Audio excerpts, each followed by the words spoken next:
Estamos en el curso básico de investigación y publicación para los residentes de ginecología y obstetricia, los más fantásticos y mejores, y hoy vamos a ver tipos de investigación. Esto es recordar un poquito sobre metodologías, sobre epidemiología, que lo tenemos bastante fresco del MIR, y de hecho os lo pongo que si cogéis el manual CTO o AMIR o lo que hayáis hecho, pues lo veréis así, recordar un poquito los esquemas, no es algo difícil, pero bueno, nos interesa ahora porque con el paso del tiempo se nos va a olvidar, para tenerlo un poquito claro. Esta es la pirámide central que nos interesa, que nos habla sobre la calidad de información. Recordar que estamos en un sistema científico basado en la evidencia. Entonces, lo que diga nuestro superjefe se considera una opinión de experto, que es la parte más baja, lo menos válido, mientras que un metaanálisis sería como lo más super mejor. Así que nuestro objetivo al final es conseguir la mayor calidad de información cuando estemos trabajando y también cuando estemos buscando información. Por tanto, si yo quiero poner un tratamiento a una mujer y cojo y busco en PubMed, pues un estudio de cohortes va a tener más evidencia que una serie de casos. Luego, esto lo recordamos un poquito, los estudios descriptivos son los que se limitan a describir lo que hay en ese momento. Es decir, te coges un periodo temporal, que puede ser 1 año, 2 años o lo que sea, y describo lo que hay, los resultados de perinatología, lo que sea. Los estudios analíticos lo que hacen es comparar normalmente dos grupos: parto, cesárea, tratamiento con aspirina, tratamiento con placebo. Luego, estudios experimentales y observacionales. Los observacionales, que son todos estos de aquí, pues son simplemente en los que no intervenimos, cogemos toda la información que queramos, pero que no hacemos nada. Estos son los habituales que vamos a hacer. Muy raro que hagamos los experimentales. El experimental estamos hablando del ensayo clínico. En ese caso ya pues estamos interviniendo. Y por último, información sin filtrar y información filtrada. ¿Qué quiere decir? Que la información sin filtrar es ensayo clínico sobre placenta y aspirina. Bueno, pues es una información que hemos obtenido de un estudio primario. En cambio, los metaanálisis, los sistemas, revisiones sistemáticas, sinopsis y demás, lo que está haciendo es una búsqueda inicial sobre todos esos ensayos o estudios y se queda lo que ellos quieren. Ya está. Vamos a empezar por el nivel más bajo. Opinión de experto. La opinión de experto tiene su función. Digamos que es la forma de calidad más baja, pero sí que hay forma en las revistas, en las publicaciones, para hablar de esto. Foro de opinión, revisiones de experto, las propias editoriales. Este de la izquierda lo hizo Juan hace unos años, y su función no es dar evidencia de información, sino discutir, plantear, debatir. Es otra cuestión. Por poner un ejemplo, ahora mismo hacemos ecografías de tercer trimestre. Bueno, pues existe un metaanálisis, que es la evidencia más importante de 2015, que ya nos dice que no hay que hacerla, no que no hay que hacerla, sino que no hay evidencia de que sirva para algo. Entonces, te estamos haciendo una prueba sistemática a las mujeres cuando la calidad de la evidencia me dice que no sirve para nada. No hay un cambio en ese sentido, no estamos cambiando nuestra actitud, pues para esto serviría la opinión de experto, el foro de opinión. Yo, por ejemplo, mi opinión es que en tercer trimestre no debemos hacer la ecografía, o bien deberíamos replantear qué queremos hacer con ella. Es una calidad de evidencia muy baja, por supuesto, pero estoy lanzando un debate, porque la evidencia está ahí, que ya es un metaanálisis. Pero bueno, que la idea es que la opinión de experto sirve para eso, y lo normal es que no toquéis este tema como residentes. Esto, a medida que han ido aumentando los formatos en las revistas, pues les gusta más hablar de esto. Por ejemplo, en el British Journal hacen los debates y vemos aquí los que están a favor o en contra sobre un tema concreto. Simplemente son distintos formatos para enriquecer un poco el discurso en las revistas, en los congresos, etc. Casos clínicos, el siguiente punto, y que es el más habitual que hacen los residentes. Bueno, casos clínicos o series de casos, que normalmente es hasta 3, más o menos, pues es la idea con la que vemos los casos extraños, los casos novedosos. Lo que tenemos que tener en cuenta es que esto suele servir como escalón inicial para el resto de estudios, que ahora lo veremos a continuación. Tened en cuenta que hay cosas como la endometriosis cutánea. La endometriosis cutánea es cuando hay un implante, por ejemplo, pues eso, lo dice el propio nombre, en la cicatriz de la cesárea. Pues son casos extraños, son pocos. Entonces, lo que dan normalmente es para hacer estudios, para hacer series de casos o casos clínicos. ¿Cómo conseguimos aumentar la evidencia o cómo conseguimos aprender más sobre eso? Pues a medida que todo el mundo empieza a hacer de eso, pues podemos sacar estas dos maneras. Por un lado, que algunos centros hagan series larguísimas de 33 casos, recogiendo 20 años, los chinos tienen ahora uno de 200 y entonces así aprendemos, o bien con las revisiones de literatura que lo que hacen es coger los casos que se han ido publicando. La evidencia por lo menos no va a ser como un ensayo clínico con sesgos y todo controladísimo, pero bueno, a medida que todo el mundo empieza a hacer casos, los recojo y puedo aprender un poquito más sobre la endometriosis cutánea. También los estudios transversales, como dijimos, esto es descriptivo, entonces seguimos ahí como una evidencia bastante baja. Esto es de un artículo que me parece muy interesante, que habla básicamente de que somos unos corruptos. Esto es el número de partos en 1975 según el día de la semana. Por lógica deberían estar todos aquí, pero vemos que los sábados y los domingos hay menos partos. ¿Por qué? Pues por temas de la medicina privada, evitar inducciones, etc. Y aquí dice nacimientos según el día, pues vemos que en las festividades importantes casualmente nacen menos bebés, por lo que somos corruptos. Pero bueno, son estudios transversales que aquí estamos simplemente describiendo y no estamos comparando ni analizando. Pasamos al siguiente nivel, que son las cohortes y los casos y controles.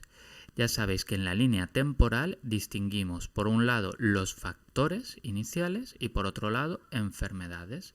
Bueno, cuando cogemos una serie de factores en una cohorte y avanzamos en el tiempo y vemos qué enfermedades se desarrollan, eso es una cohorte.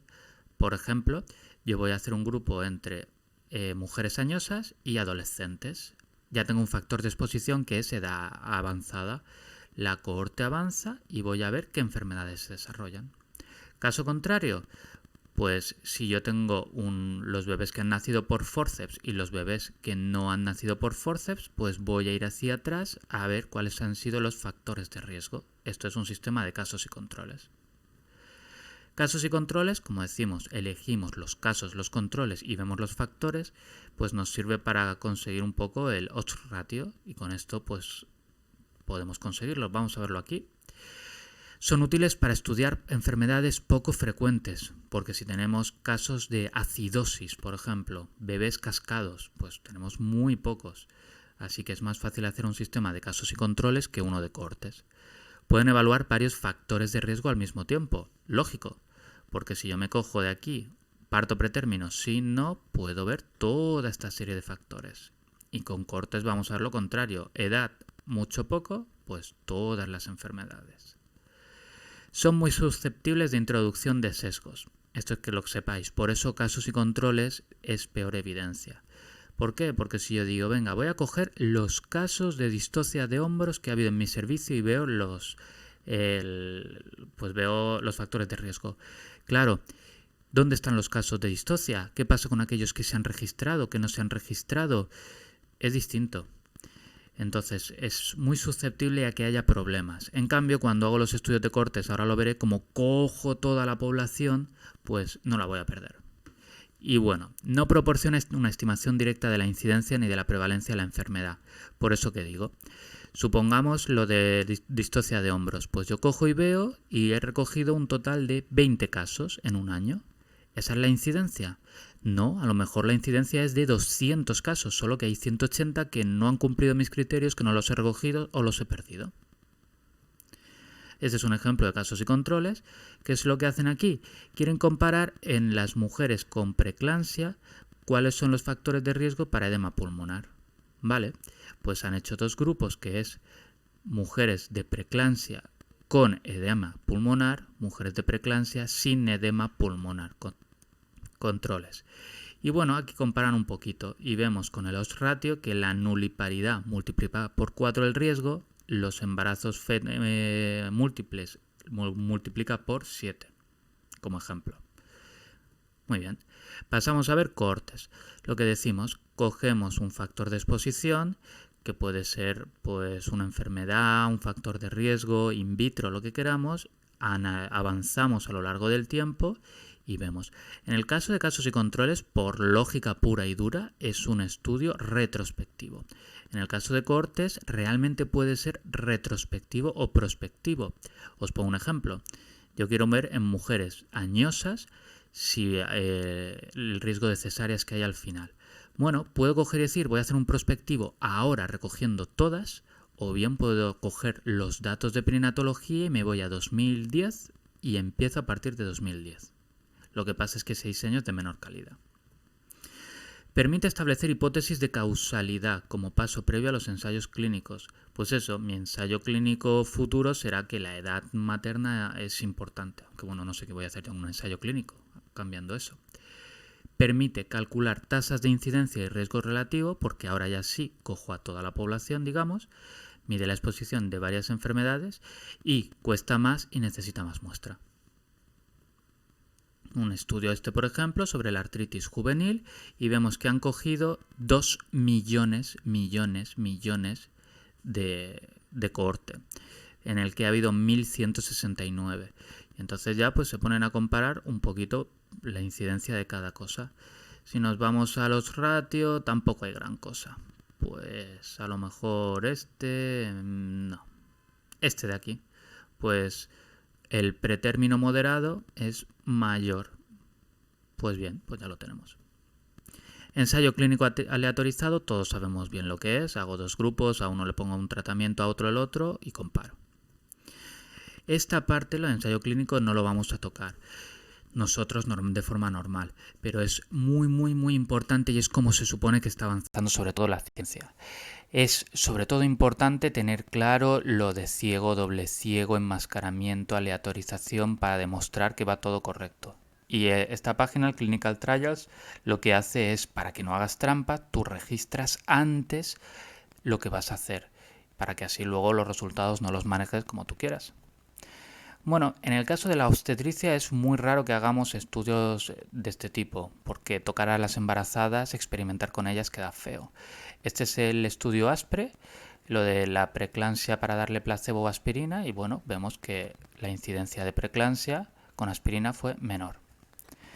En cambio, en la parte de ginecología y sobre todo en oncología va a base de ensayos clínicos, muchísimos, porque tienes mujeres, claro, que tienen una supervivencia muy limitada y hay que probar medicamentos con ellas.